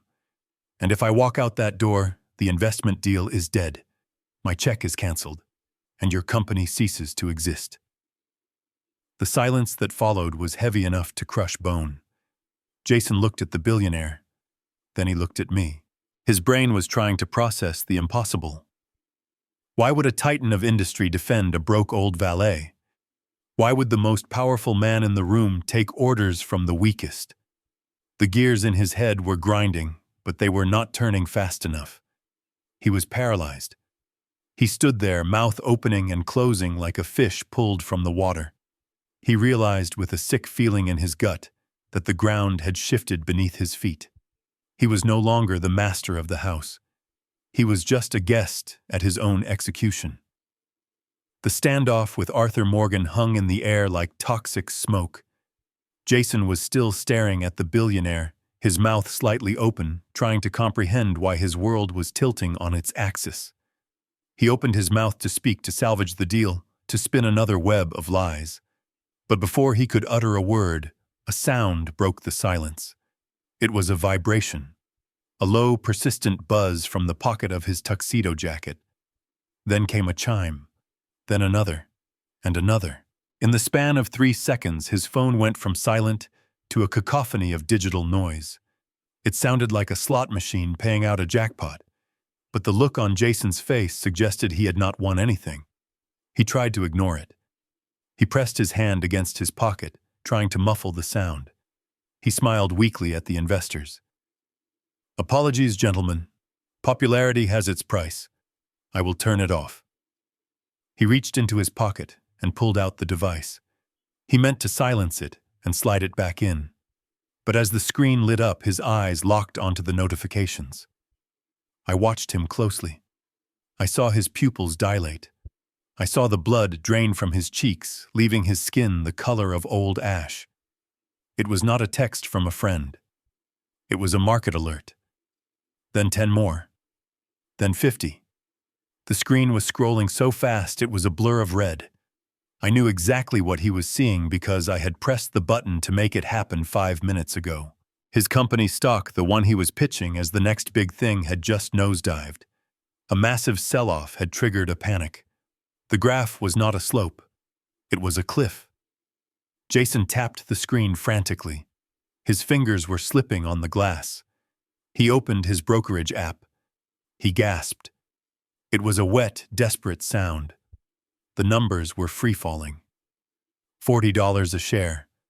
20, 10. 2. In the time it took him to take a breath, his net worth had evaporated. But the nightmare was not over. A new notification popped up. This one was from the Cayman Islands Bank. The secret account. The one he used to hide Sarah's stolen trust fund money.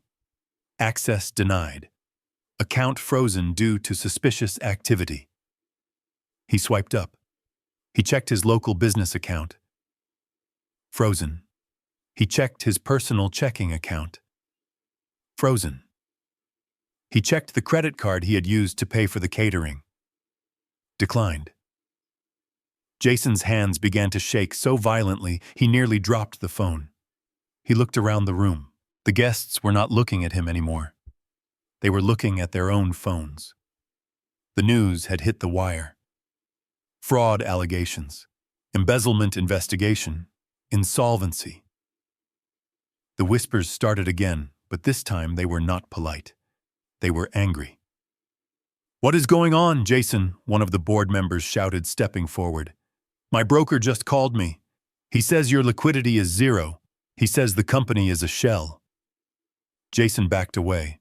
He bumped into a waiter and sent a tray of empty glasses crashing to the floor. "No," he stammered. "It is a glitch. It is a computer error. I have the money. I have it." He looked at his phone again, praying for a miracle. But there were no miracles for him tonight. There was only the cold, hard reality of mathematics. He was not just broke. He was exposed. He was naked in a room full of people he had tried to rob. He looked up, and his wild, panic-stricken eyes found mine. He saw me standing there, calm and collected. He saw the faint smile playing on my lips. And in the chaos of his collapsing world, a terrifying thought finally began to take root in his mind. This was not bad luck. This was an assassination. The chaos in the room was cut short by a new sound. It started as a distant wail rising above the storm, but quickly grew into a deafening scream. Sirens. The heavy velvet curtains by the bay windows flashed with a rhythmic pulse of blue and red light. It washed over the guests, turning their expensive evening wear into ghostly caricatures. The party was no longer a celebration of wealth. It was a crime scene waiting to be processed. Jason stopped looking at his phone. He looked at the front door.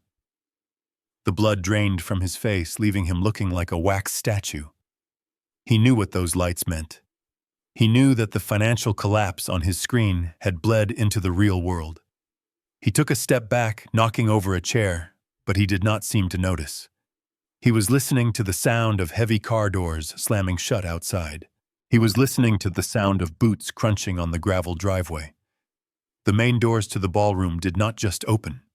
They were thrown wide with a force that rattled the hinges. A gust of cold wind and rain swept into the room, chilling everyone to the bone. But the temperature drop had nothing to do with the weather. Leonard Cole walked in first. My lawyer looked exactly as I had hoped he would.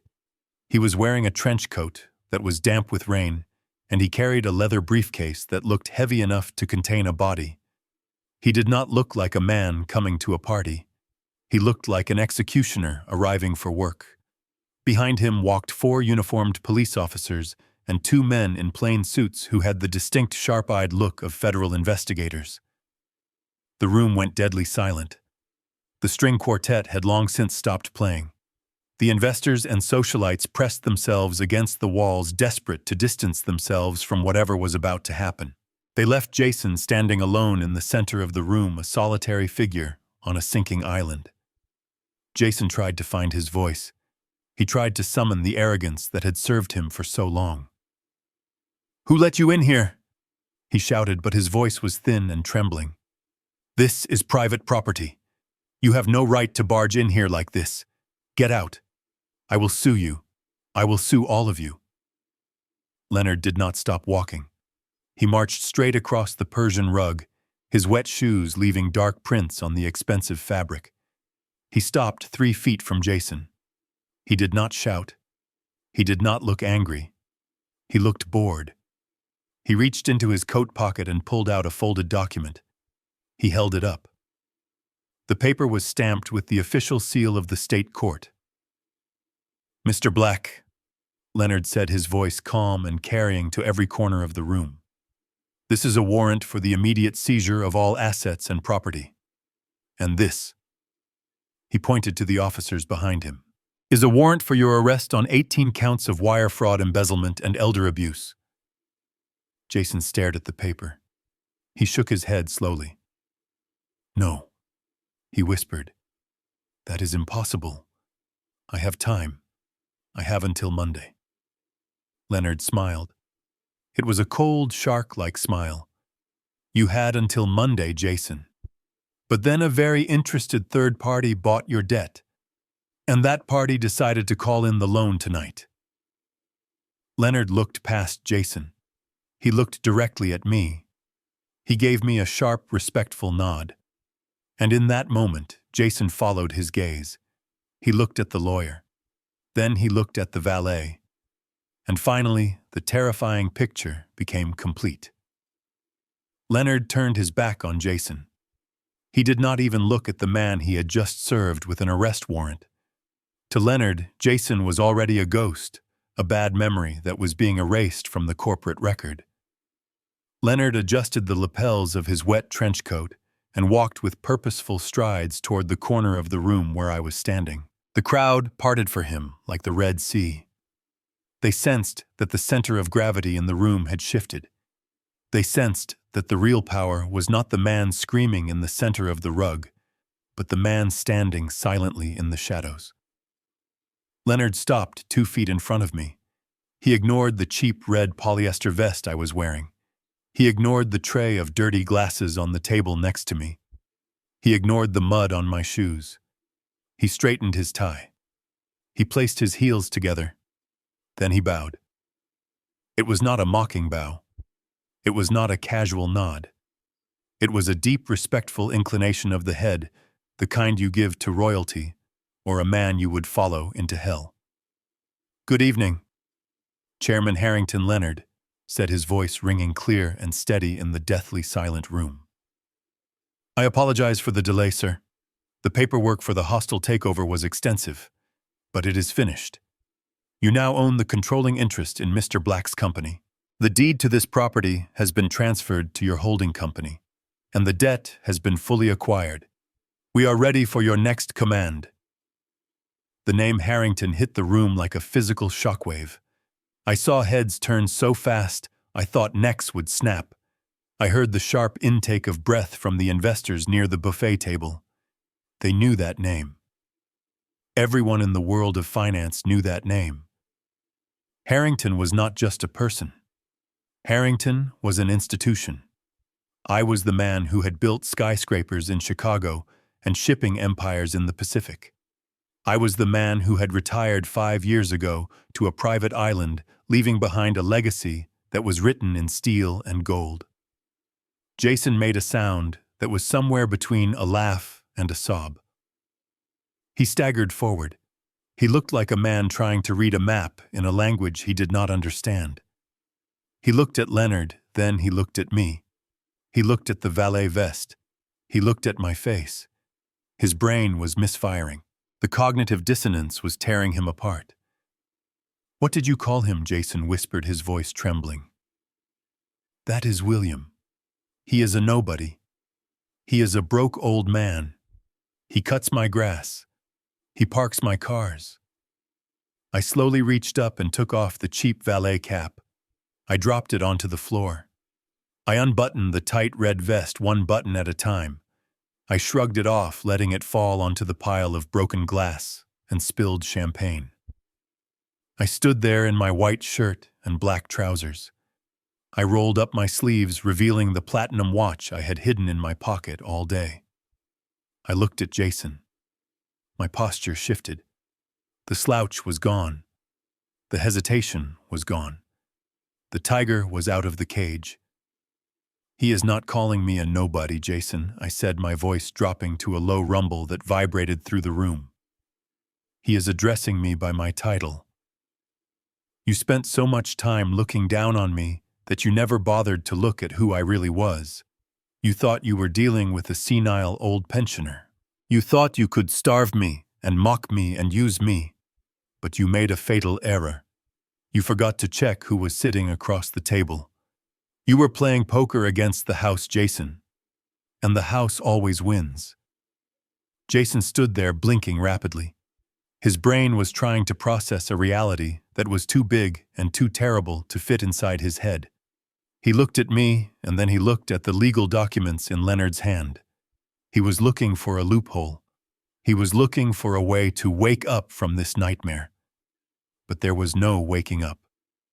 The cold air from the open door was real. The handcuffs on the belts of the police officers were real. And the man he had treated like garbage for 48 hours was standing in front of him, owning the very air he breathed. "But you do not understand," Jason stammered. His voice was pleading now. The arrogance was completely gone, replaced by the whimper of a cornered dog. "I own 51% of this company. I am the founder. You cannot just take it. Even if you bought the debt, I still have rights. I am the majority shareholder." I laughed. It was a dry, humorless sound. I walked over to the buffet table and picked up a glass of water. I took a sip, letting him wait, letting the silence stretch until it was painful. You really did not read the bylaws of your own incorporation, did you, Jason? I said, setting the glass down. You were so busy spending the money you never bothered to track where it came from. You see, the Phoenix Fund is not just a bank. It is a private equity firm. And when you signed that second mortgage 6 months ago, the one with the predatory interest rate, you put up your personal stock as collateral. I took a step closer to him. You defaulted on that loan at midnight last night. The moment the clock struck 12, the Phoenix Fund exercised its right to seize collateral. Your shares are gone, Jason. They belong to the fund now. Jason looked sick. He swayed on his feet. Okay, he whispered. Okay. So you own the company. Fine. Take it. It is worthless anyway. But the trust fund, the money I borrowed from Sarah's account, I will pay it back. I just need time. I shook my head. You still are not listening. You think I am the one you need to beg. You think I am the Phoenix Fund. But I am just the manager, Jason. I retired 5 years ago. I passed the ownership of the entire portfolio to a single beneficiary. I put everything I built, everything I own, into a trust for the one person in this world I actually care about. I turned slowly and pointed to the woman standing by the wall. The woman in the ridiculous maid uniform. The woman with the frayed apron and the tired eyes. Meet your creditor, Jason. I said, my voice soft but deadly. Meet the chairman of the board. The Phoenix Fund belongs to Sarah. Every dollar you borrowed came from her. Every cent you stole was hers. You were not the master of this house. You were living on her charity. You were begging for extensions from the very woman you were kicking down the stairs. Jason slowly turned his head. He looked at Sarah. He looked at his wife. But he did not see the victim anymore. He saw the person who held his life in her hands. He realized with a jolt of pure horror that he had been slaving away to impress investors while treating the actual owner of his universe like a servant. The irony hit him like a physical blow. He fell to his knees, not out of sorrow, but out of the crushing weight of his own stupidity. He had made the queen scrub the floors of her own castle, and now the queen was looking back at him, and her eyes were dry and cold as ice. The financial ruin was just the opening act. The final curtain was about to fall, and it was going to be heavy. Leonard stepped aside, and a tall man with silver hair and wire-rimmed glasses stepped forward. He carried a sleek, metallic medical case. He did not look like a lawyer or a policeman. He looked like a man of science. He looked like a man who dealt in absolute truths. He placed the case on the table right next to the ruins of the oyster platter. He clicked the latches open. The sound was sharp and precise, like a scalpel cutting through skin. He pulled out a medical file and a vial of dark red liquid. Jason looked up from his knees. "Who is this?" he whispered, his voice trembling with a new kind of fear. "Is this another accountant?" The man adjusted his glasses. "I am not an accountant, Mr. Black. My name is Dr. Evans. I am the chief of forensic toxicology at Mount Sinai, and I have been Mr. Harrington's private physician for 20 years. Dr. Evans held up the vial. The light from the chandelier caught the dark liquid, making it glow. He turned to the police officers and then to the silent crowd.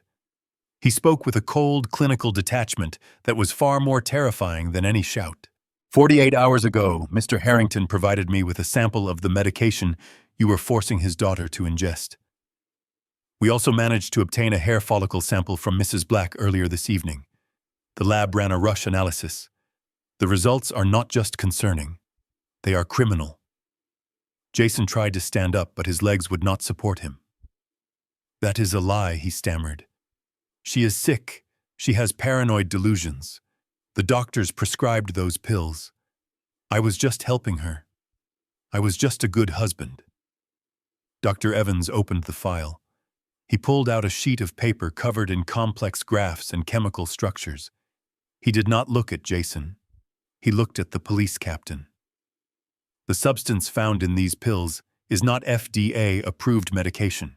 It is a homemade compound, a cocktail of high-grade hallucinogens mixed with a paralytic agent usually found in veterinary euthanasia drugs. It is designed to mimic the symptoms of schizophrenia while simultaneously degrading the victim's motor functions.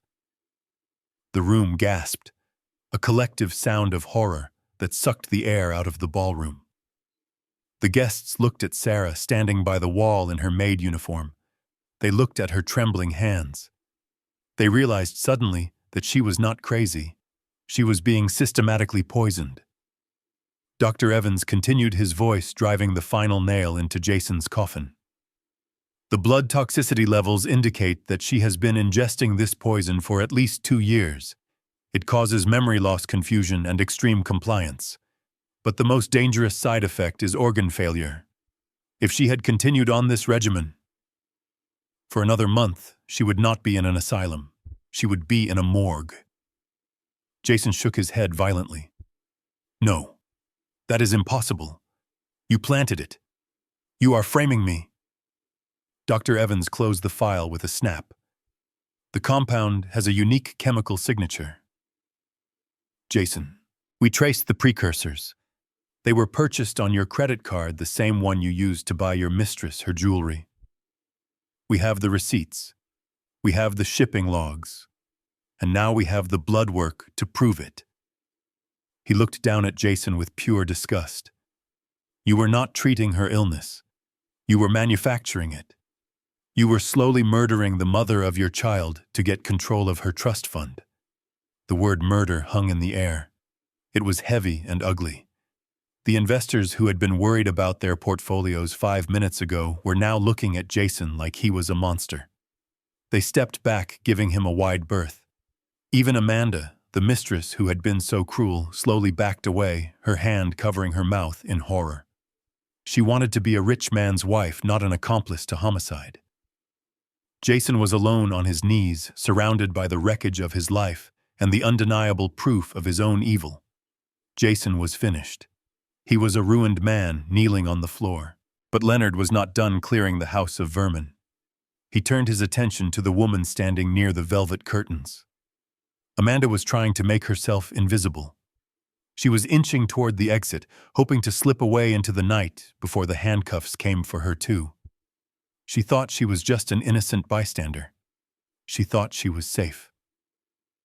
"One moment, Ms. Vance," Leonard said, his voice cutting off her escape route. "We have one more presentation. It is not an IPO projection. It is a character study." Leonard tapped a key on the laptop that was connected to the massive projection screen behind the stage. The screen flickered to life. It was grainy footage from a wide-angle lens. I recognized the angle immediately. It was the camera I had hidden in the smoke detector in the kitchen. The image was clear enough. It showed Sarah on her hands and knees cleaning up broken glass. It showed Amanda standing over her holding a glass of wine. The audio was crisp. Every person in the room heard Amanda's voice dripping with venom. "You stupid, useless cow. Look what you did." They saw her kick Sarah. They heard the slap. They heard her laughing about sending Sarah's child to a state orphanage. The video played on a loop. The slap, the laugh, the threat. It echoed through the ballroom like a nightmare. The guests turned to look at Amanda. Their expressions changed from shock to pure revulsion. They saw the monster behind the makeup. "That is a lie," Amanda screamed, her voice shrill and desperate. "It is deep-fake technology. They doctored it. I never did that. I love Sarah. I was trying to help her." She looked around the room, searching for an ally. She looked for anyone who would believe her performance. Her eyes landed on a tall, distinguished man standing near the back of the room. He was wearing a dark suit and holding a glass of water. He had been silent all night, standing in the shadows of the investors. "Richard," she gasped, rushing toward him. "Richard, tell them I am a good person. Tell them this is a setup. We have to go home. The kids are waiting." The man named Richard did not move. He did not reach out to hold his wife. He looked at the screen where the video of her cruelty was still playing. Then he looked at her. His face was a mask of cold fury. "I saw the invite, Amanda," Richard said, his voice low and shaking with suppressed rage. "Mr. Harrington's lawyer sent it to my office this morning. He told me I should see how my wife spends her evenings. He told me I should see who she really is." Amanda froze. "Richard, please. It is not what it looks like." Richard stepped forward. He closed the distance between them. "I trusted you," he said. "I left our children with the nanny so you could come here and support your boss. I thought you were working. Instead, you were destroying a family. You were abusing a sick woman. You were planning to steal a child. You are not the woman I married." Richard spat the words out. "You are vile." Amanda reached for his arm. "Honey, please listen." Richard pulled his arm away violently. Then he raised his hand. The slap was quick and sharp. It was not the heavy, brutal blow of an abuser like Jason. It was a slap of discipline, a slap of shame. It turned her head to the side and left a red mark on her perfectly made-up cheek. "Do not touch me," Richard hissed. "Do not come home tonight. Do not come near the children. I will have the divorce papers ready by morning, and I will make sure you never see a dime of my money again." He turned his back on her and walked out into the rain without looking back. Amanda stood there alone, clutching her cheek. She looked at Jason kneeling on the floor. Then she looked at me. She realized she had lost everything. Her lover was bankrupt. Her husband was gone. Her reputation was destroyed. She sank to the floor, sobbing not for her sins, but for herself. The house was finally clean. The ballroom was quiet now except for the sound of the rain beating against the glass. The screaming was over. The denials were finished. There was only the heavy, suffocating weight of the truth. I looked down at Jason. He was still on his knees, huddled on the Persian rug like a broken child. He looked up at me, his eyes red and swollen, searching for a shred of mercy. He found none. I took a step closer until the toe of my polished black Oxford was touching his knee. I looked down at his feet. He was wearing the same bespoke Italian leather shoes he had worn 2 nights ago. They were cleaned now, polished to a mirror shine, but I could still see the mud in my mind's eye. I could still see the dark stain they had left on my daughter's shoulder. "Nice shoes, Jason," I said, my voice low and conversational. "Handcrafted in Milan. Calfskin leather. They cost $1,200. Jason blinked, confused by the sudden change in topic. "What?" he whispered. "What does that have to do with anything?" I crouched down. My joints popped, but I did not wince. I wanted to be on his eye level. I wanted him to see the disgust in my eyes up close. 2 nights ago, you walked into this house and you wiped those shoes on Sarah's dress. You used the mother of your child as a doormat because you were worried about getting mud on the rug.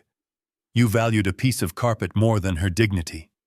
You treated her like dirt because you thought you owned the shoes, and you thought you owned her. I stood up slowly, towering over him again. But here is the problem, Jason. You do not own those shoes. You paid for them with the Platinum credit card linked to the Phoenix Trust. You bought them with money meant for my grandson's college tuition. You bought them with money meant for Sarah's medical care. I turned to the police captain standing nearby. "Captain, according to the asset seizure warrant, everything purchased with embezzled funds is now the property of the state or the victim. Is that correct?" The captain nodded, his face grim. "That is correct, sir. It is considered evidence of the crime." I looked back at Jason. "Then take them off." Jason recoiled. He pulled his feet back. "You cannot be serious," he stammered. "I am barefoot underneath. You cannot make me walk out of here without shoes. I am deadly serious, I said, my voice hardening. And not just the shoes, the suit, the tie, the shirt, the watch, the cufflinks, even the socks. Every single thread on your body was bought with stolen money. You have been walking around in a costume paid for by the woman you abused. And the show is over. I snapped my fingers. Leonard stepped forward holding a large plastic evidence bag. He held it open, waiting. Take them off, Jason, I ordered, or the officers will remove them for you. And I promise you they will not be gentle. Jason looked at the police. He saw their hands resting on their batons. He realized this was not a negotiation. With shaking hands, he reached down. He untied the laces. He pulled off the shoes that had kicked my daughter. He dropped them into the bag. Then he undid his belt. Piece by piece, he stripped away his armor, the expensive suit jacket, the silk tie, the watch. He was left standing in his undershirt and boxers, shivering in the cold draft from the open door. He looked small. He looked pale. He looked exactly like what he was. A naked thief stripped of his borrowed feathers. He had tried to strip Sarah of her humanity. Now he had lost his own dignity in front of the very people he had tried to impress. I looked at his bare feet on the cold, hard floor. It was a poetic justice. He would leave this house exactly as he deserved, with nothing but the dirt on his soles. The security guards did not ask twice. When Jason hesitated, his hands shaking over the buttons of his shirt, the lead officer gave a sharp nod. Two men stepped forward. They moved with the efficiency of a demolition crew.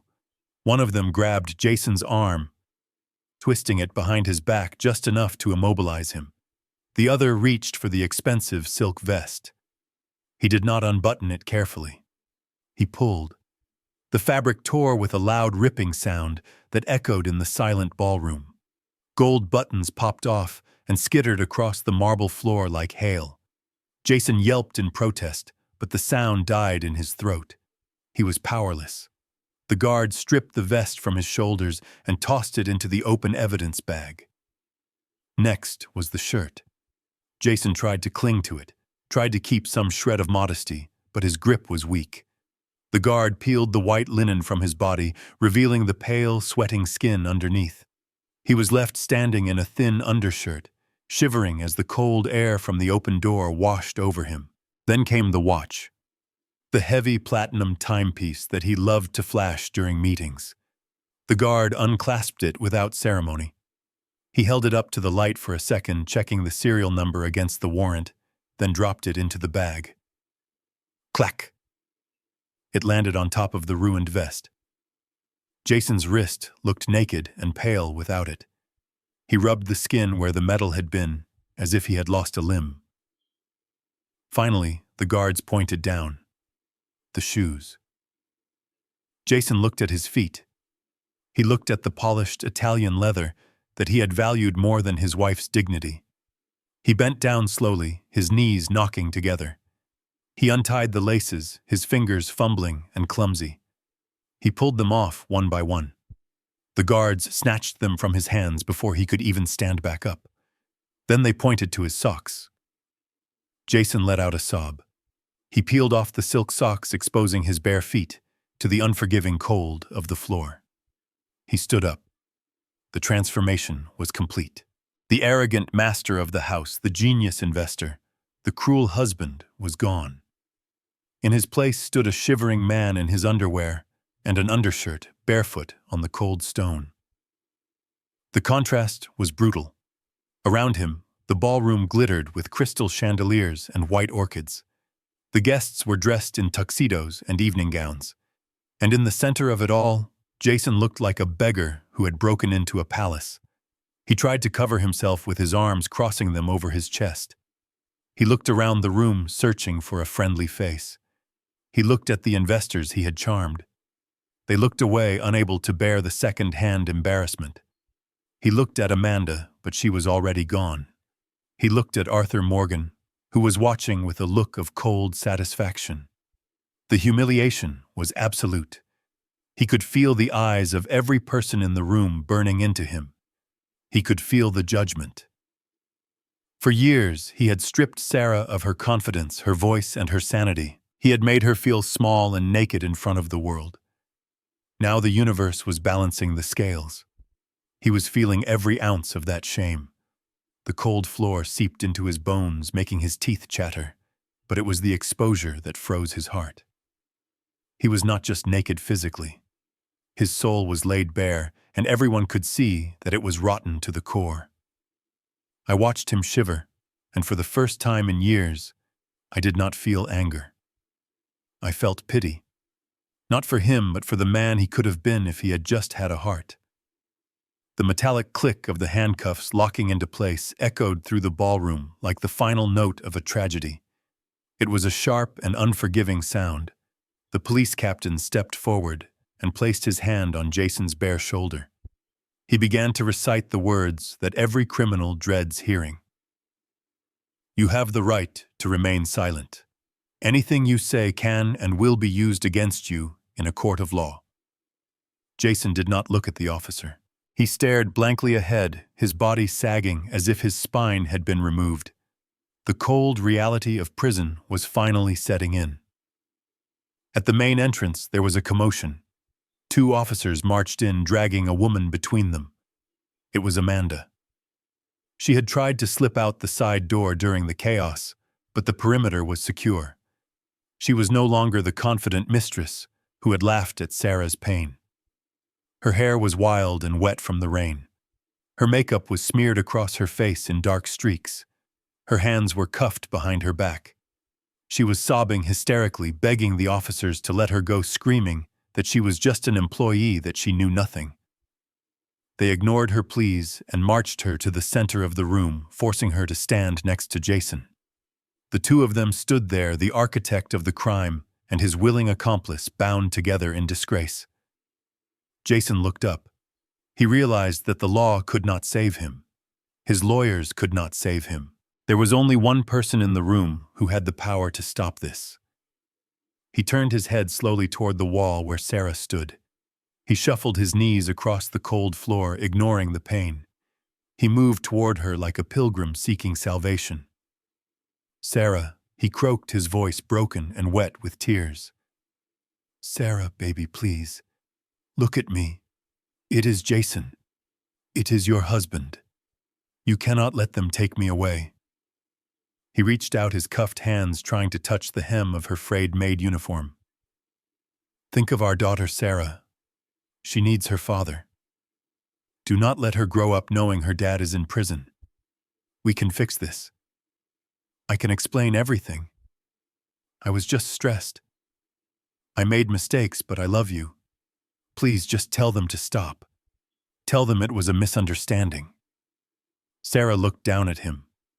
For years, she had looked at him with fear. She had looked at him with confusion through the fog of the drugs he fed her. But now her eyes were clear. She looked at the man kneeling at her feet. She saw the sweat on his forehead. She saw the terror in his eyes. She saw the man who had poisoned her body and tried to steal her mind. She saw the man who had planned to throw her child into an orphanage. She did not speak. She did not scream. She simply stared at him with a gaze that was emptier than the void. It was a look of absolute indifference. To her, he was no longer a monster. He was not even a man.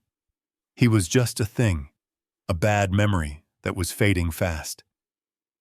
Sarah blinked once. Then slowly, deliberately, she turned her back on him. The movement was final. She faced the wall, then turned to look at me. She walked away from him, her cheap shoes making a soft sound on the marble. She did not look back as Jason let out a wail of despair. It was the sound of a man realizing that he had not just lost his money. He had lost the only person who had ever truly loved him, and he had no one to blame but himself. The officers hoisted him to his feet and began to drag him toward the door. The nightmare was over. The waking up had begun. The flashing blue lights finally disappeared into the rainy night, leaving behind a silence that felt heavy and profound. The last of the police cruisers had rolled down the driveway, taking Jason and Amanda to a place where their schemes could no longer hurt anyone. The guests had vanished even faster than the police. The moment the handcuffs came out, the socialites and investors scurried away like roaches when the kitchen light is turned on. They left behind half-eaten food and overturned chairs, too ashamed to look us in the eye. Now the ballroom was empty. It felt vast and cavernous without the noise of the crowd. The air still smelled of expensive perfume and spilled champagne, but the energy had changed. It was no longer a stage for Jason's vanity. It was a battlefield where the smoke was finally clearing. I stood in the center of the room, rolling down the sleeves of my white shirt. I felt a sudden wave of exhaustion hit me. The adrenaline that had fueled me for the last hour was fading, leaving my old bones aching. But it was a good ache. It was the feeling of a job finished. I looked over at Sarah. She was standing near the buffet table.